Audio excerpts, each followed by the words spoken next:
સન 1881ની વાત છે.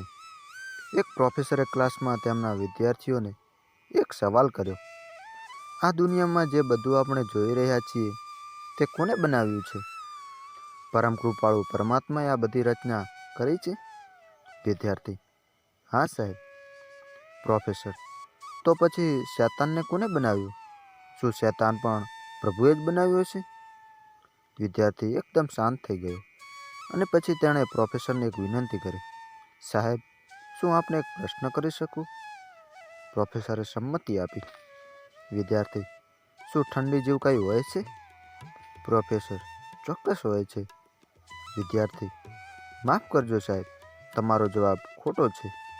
ઠંડી લાગવી એ ગરમીની ગેરહાજરીનું પરિણામ છે. વિદ્યાર્થીએ બીજો પ્રશ્ન કર્યો.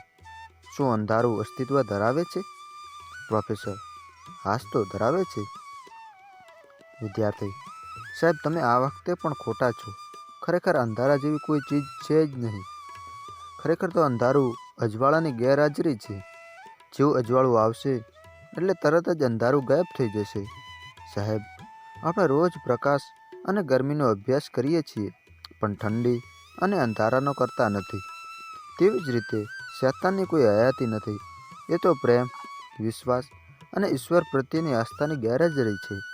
જેને ઈશ્વર પ્રત્યે આસ્થા અને શ્રદ્ધા નથી, તેને જ શૈતાનનો અનુભવ થાય છે. આ વિદ્યાર્થીનું નામ હતું સ્વામી વિવેકાનંદ. કહેવાનું તાત્પર્ય એટલું જ છે કે દુનિયામાં આપણી હાર અને ડર એ આપણો ભગવાન પરનો વિશ્વાસ કેટલો છે એ સાબિત કરે છે.